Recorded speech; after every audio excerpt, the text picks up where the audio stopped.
So those patterns still apply if we do it base 2 with only 2 symbols.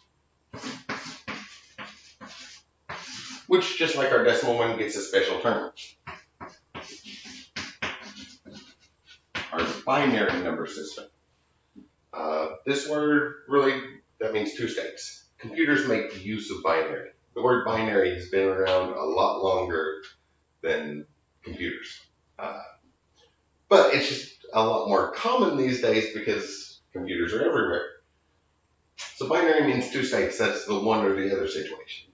The whole black or white world. One or the other, or in our case, ones and zeros. So we have our symbols are just going to be a 0 or a 1. And since there's usually so many, I will write the binary ones like this. You've probably noticed by now I do this I write my regular ones like this.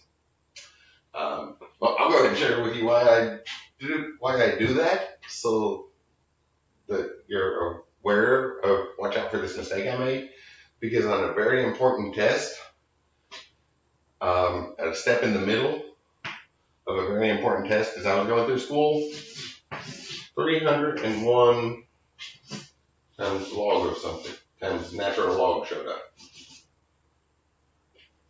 And a big math problem in the middle of going through a test.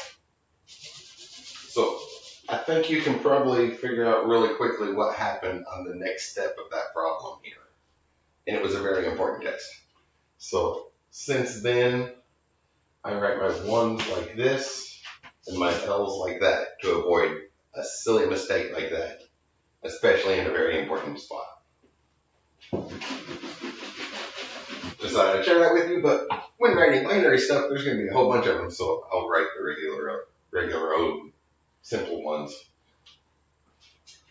So binary numbers, we have these 2 symbols, and it's going to follow the same pattern. So let's start by just looking at a binary number and figure out what it is in base 10. Well, that one I started the day with. So 0, 1, 1.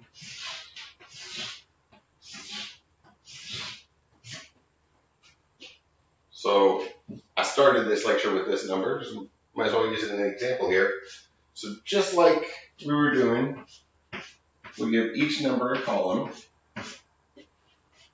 So our first column, 2 to the 0 power, 2 to the first power, and just our base to that power. So 2 squared, 2 cubed, 2 to the 4th power, 2 to the 5th power. That doesn't look like an exponent. 2 to the 5th power, 2 to the 6th power, and 2 to the 7th power. So that will give us, well, we have the 2 to the 0 case, so it'll give us one more than that really. So it will give us 2 to the 8th values.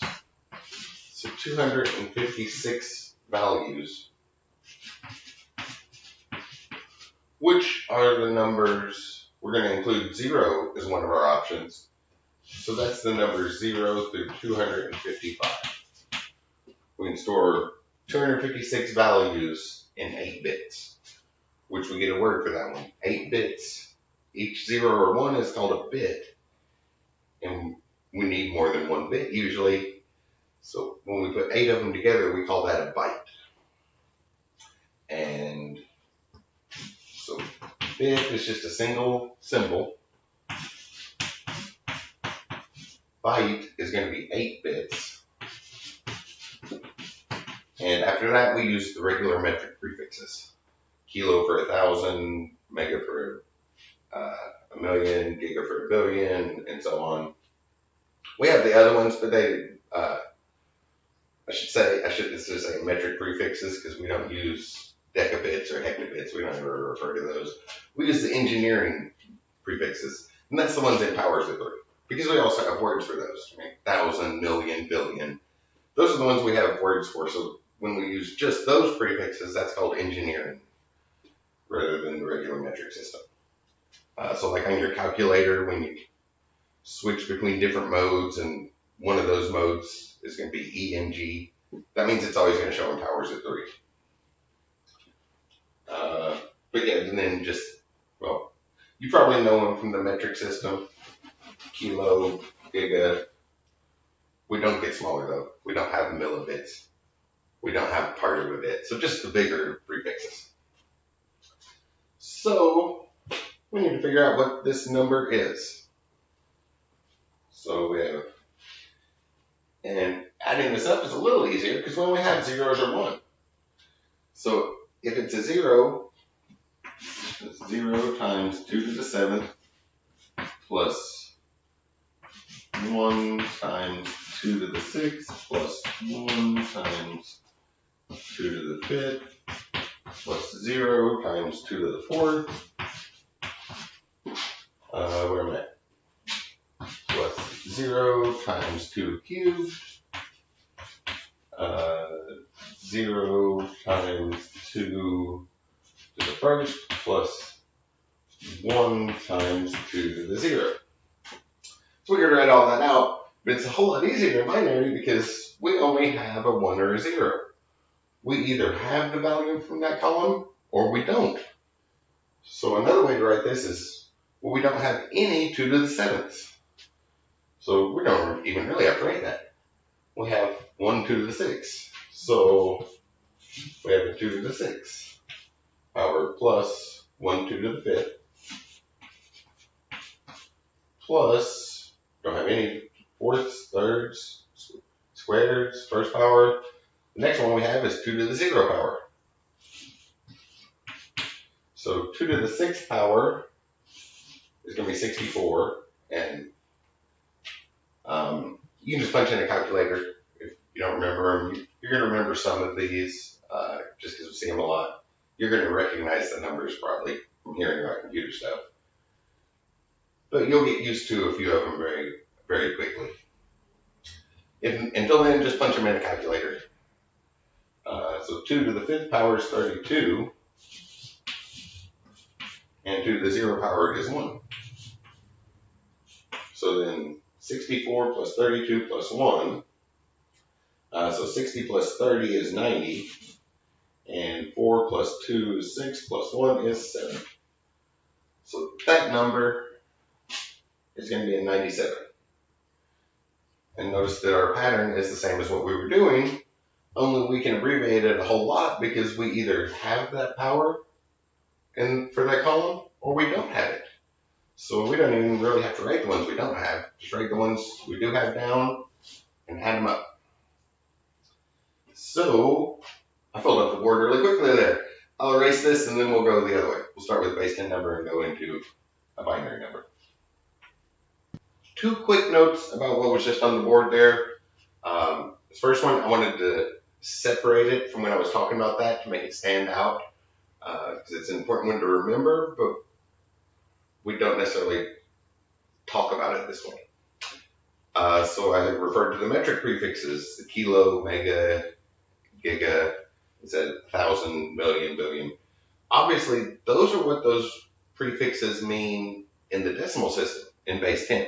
So if we're in base 2 system, those prefixes refer to a power of 2, such as kilo doesn't refer to 1,000. A kilobit is 1,024 because it needs to be a power of 2.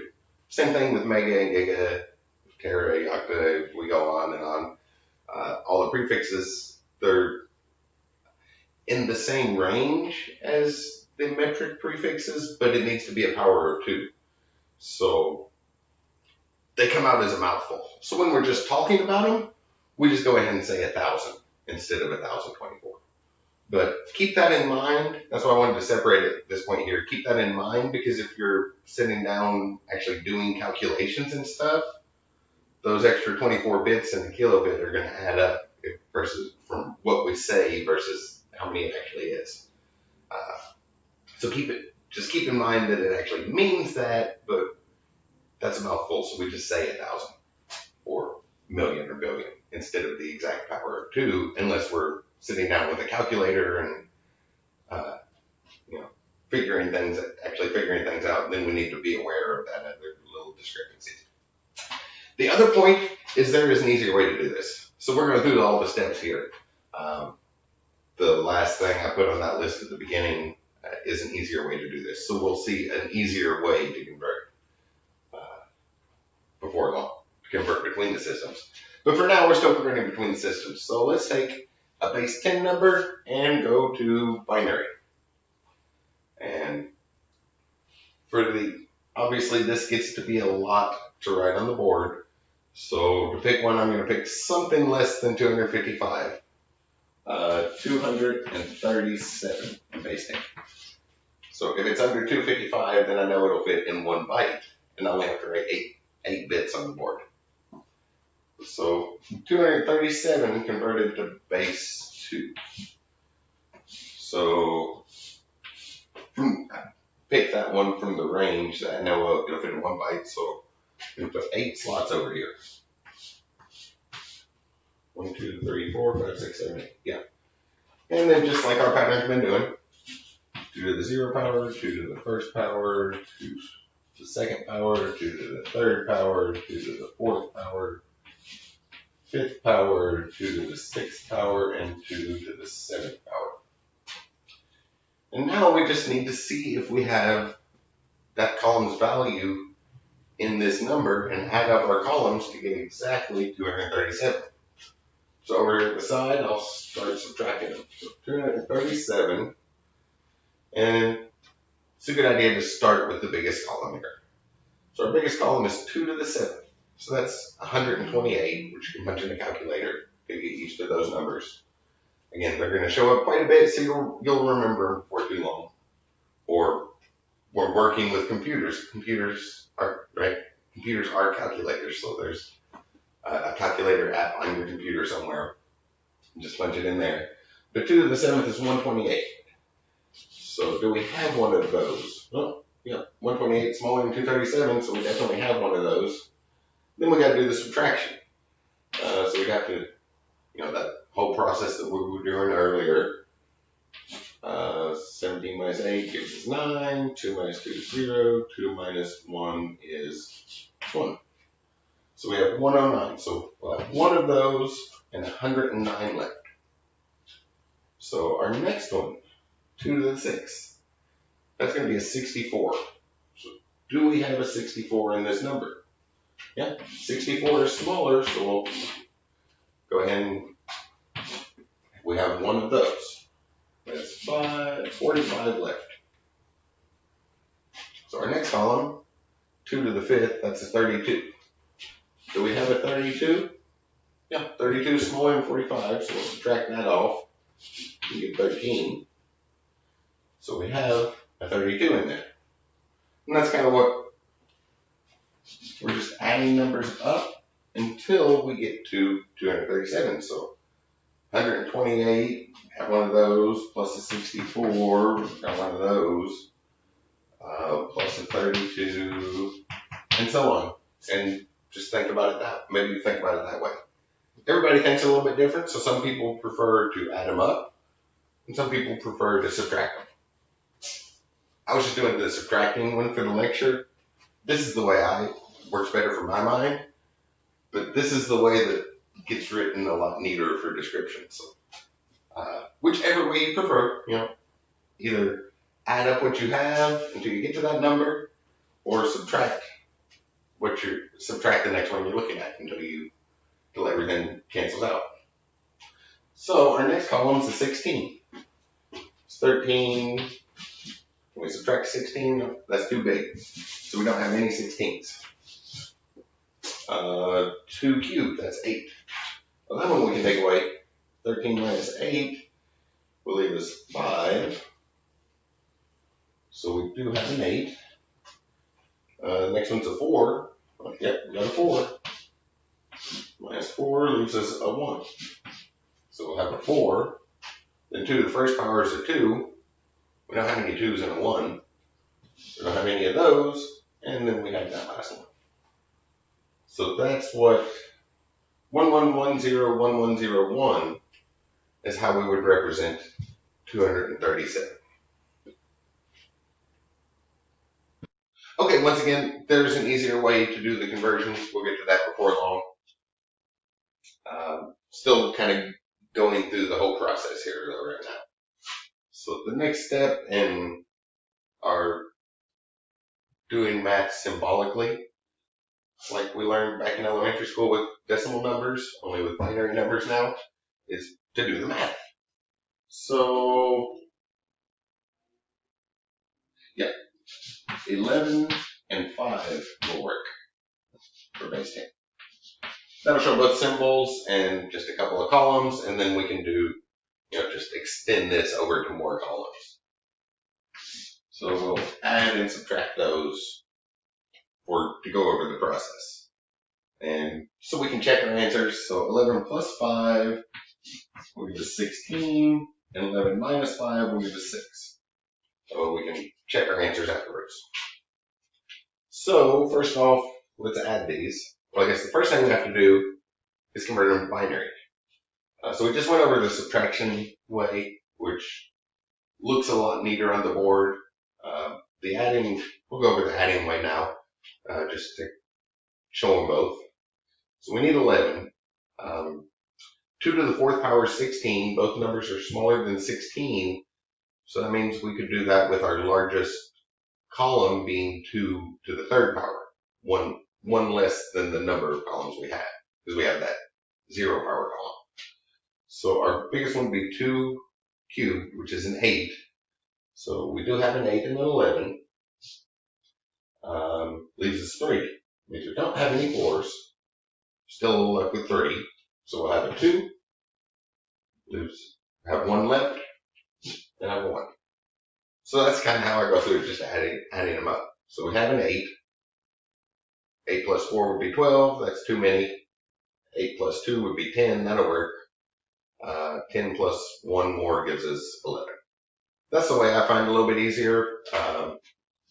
It looks a whole lot cleaner when you write down the subtraction method like we had up here a second ago. But whichever way you prefer, everybody thinks a little bit different. So now a 5, well, don't have any 8s in a 5. We'll have a 4. 4 plus 2's too big, so we don't have any of those. And 4 plus 1 will give us a 5. So, first off, we want to add these numbers. 1 plus 1 is 2, right? And I said earlier, the base of our system will always be 1, 0. So in binary, 2 is written 1, 0. 2 to the first column, or 2 to the first power, plus 0 to the 0's power. That's how we get 2. So 1 plus 1 is 2. So that means we have a 0 and we carry a 1 to the next column. 1 plus 1 again is 2. Let's carry a 1 to the next column. 1 plus 1 again is 2. We'll carry a 1 to the next column. 1 plus 1, once again we have 2, a 0, and then again we can just continue that pattern on to the columns. So that means we have our answer here is going to be 2 to the 4th plus, well, we don't have any 2 cubes, don't have any 2 squareds, don't have any 2 to the first power, and we don't have any 2 to the 0 power.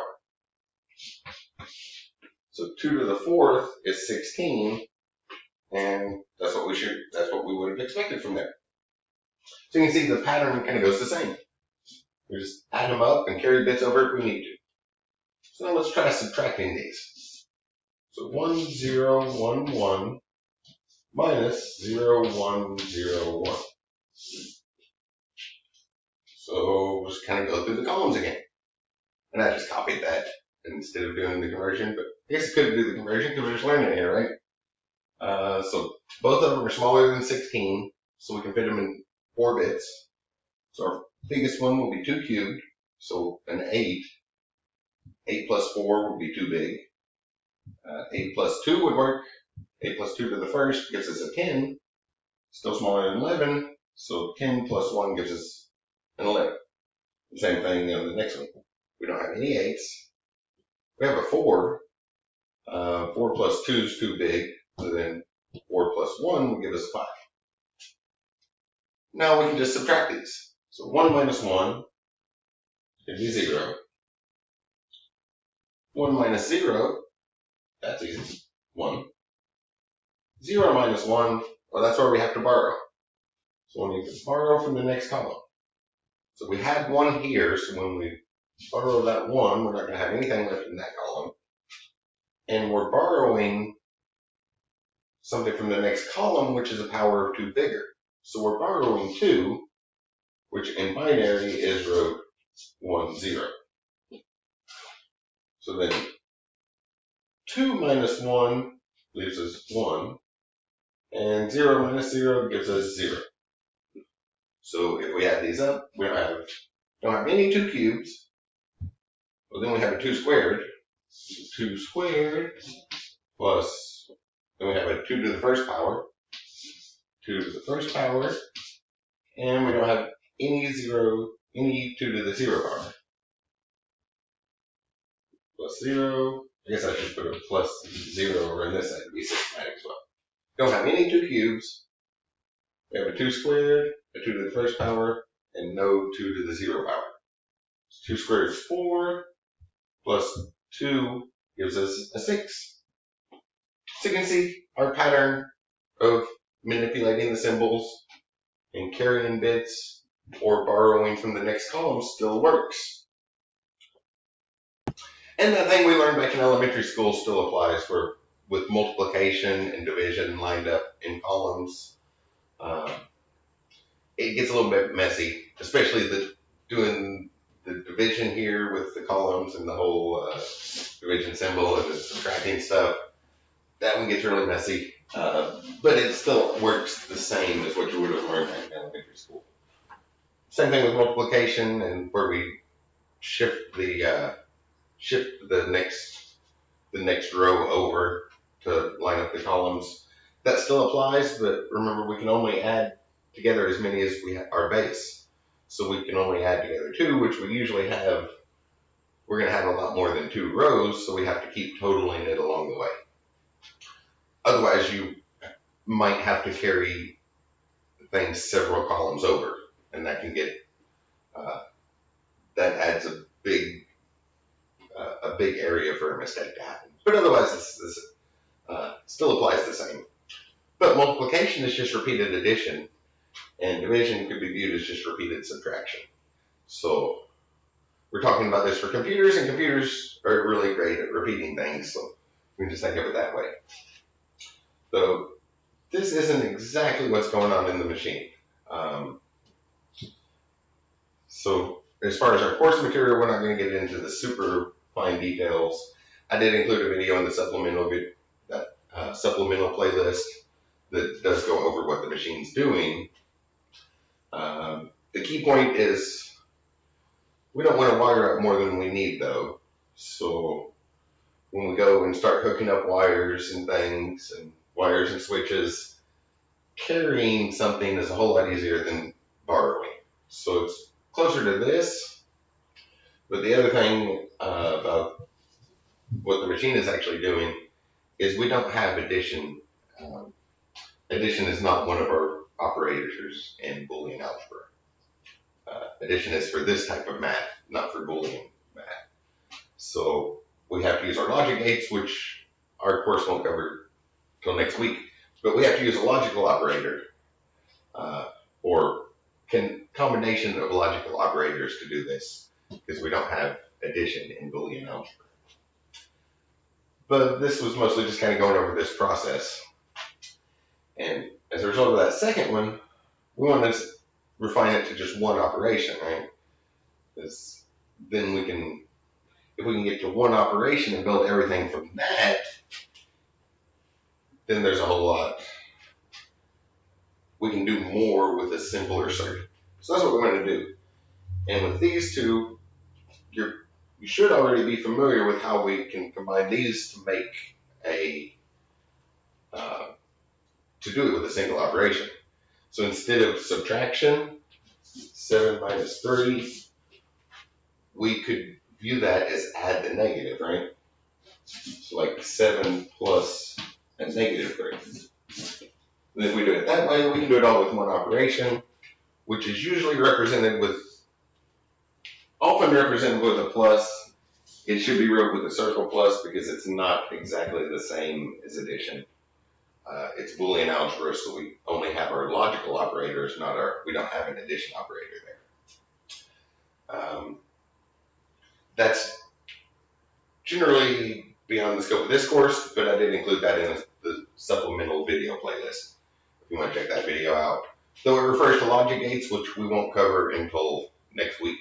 So I guess come back and see that after we've talked about logic gates. And you know what those are. But we can do this all with one operation. And it's not quite addition, but it's what is going on here. We combine them and then we can carry things. So we usually represent it with a circle plus, which is a plus sign with a circle around it. Mathematicians aren't very creative with their names. Computer science people are way more creative with their names than mathematicians. So that's what it means when you see that symbol. And we'll do everything basically this way. So instead of subtraction, we want to add the negative. So we need to go over negative numbers, which, well, your first instinct might be just to do what we do with base 10. Let's add another symbol in there, right?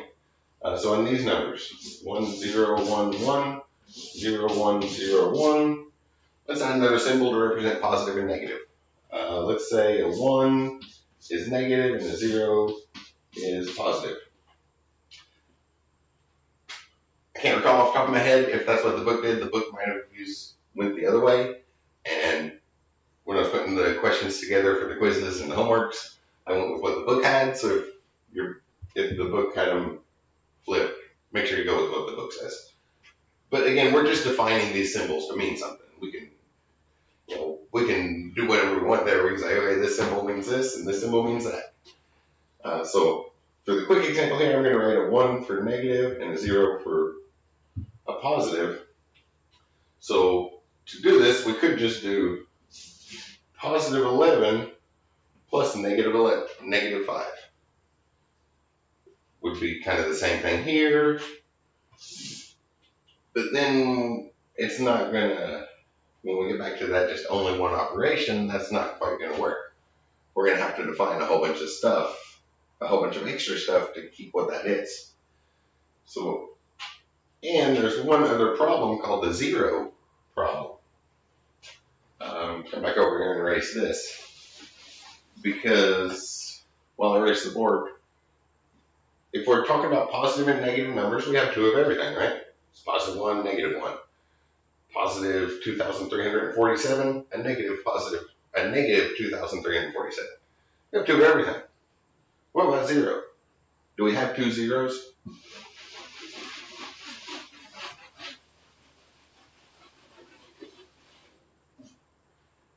This system would give us 2 zeros, right? We'd have a positive 0. I'll just do it with 4 bits again. And we'd have a negative 0.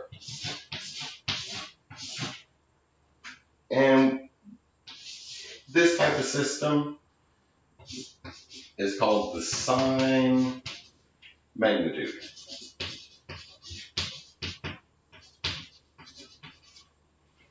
Works fine in base 10 because we already have a bunch of symbols and we can keep adding symbols all day long. Or just omit symbols, right? And like here for the positive 7, I just let the plus sign off. So we can do that in base 10 with the 0. But with a computer, a machine has to have something in that bit. So we need a bit for the sign and a bit for the magnitude, which gives us 2 zeros.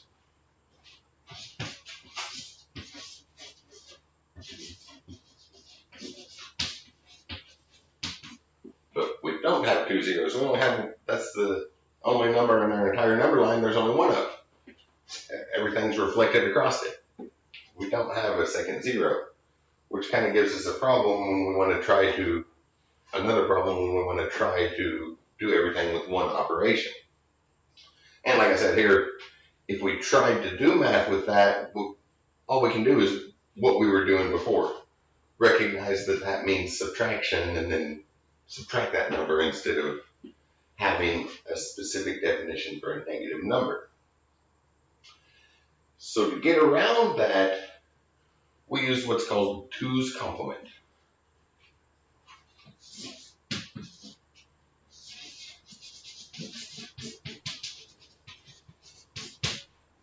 So we use 2's complement to solve the zero problem. And this has been running for a second. Why don't I render this little scene down and erase the board? There's no need to watch me erase the board, and then we'll talk about 2's complement and the actual solution to this. But there are some homework questions and stuff about sign and magnitude numbers. Because sometimes that is enough for us, right? It depends on the situation.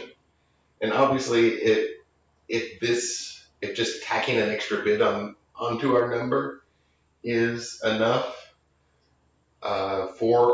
to deal with our particular problem, that's a whole lot easier than going through an entire new system. So sometimes we do use that, just if it's enough.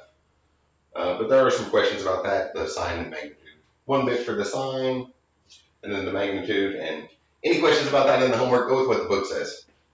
I couldn't remember what the book said, so I just made up one here, but we could flip that. We're just defining the symbols ourselves.